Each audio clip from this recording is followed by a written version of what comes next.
Some people speak with ease, letting their feelings move through them like water. And some people speak through silence, hoping someone can hear what their heart can't bring itself to say. Hi, I'm Aaron, and this is StoryArt Cinema. Drive looks like a story about crime and violence. But underneath it lives something much quieter, something more human. The driver moves through the world with a stillness that feels almost unreachable. He doesn't explain himself, he doesn't offer his inner life, and he doesn't know how to let people close without feeling the cost of it.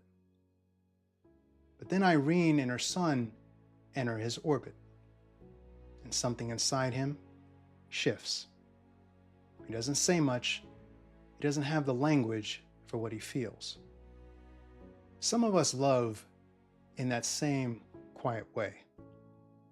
We hope our intentions are clear, we hope our care is visible, and we hope that people in our life can understand what we struggle to say out loud.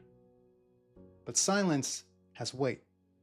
It can protect us, but it can also isolate us from the very connection we're longing for.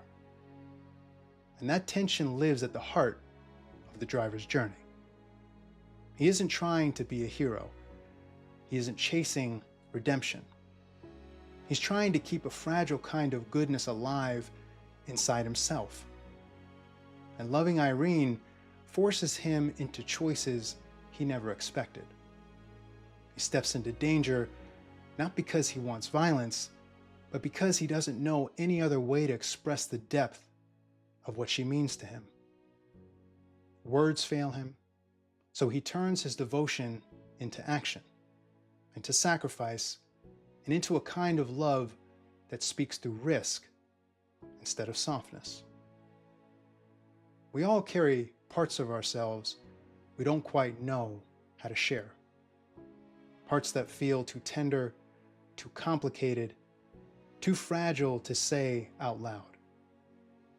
But sometimes the people who matter most can hear our heart in the quiet spaces, long before we find the words. Drive reminds us that love isn't always spoken. Sometimes it shows up in stillness, in restraint, and in the choices we make when no one is asking us to give anything at all. And the deepest love often lives in moments the world overlooks. And the quietest people sometimes love the loudest.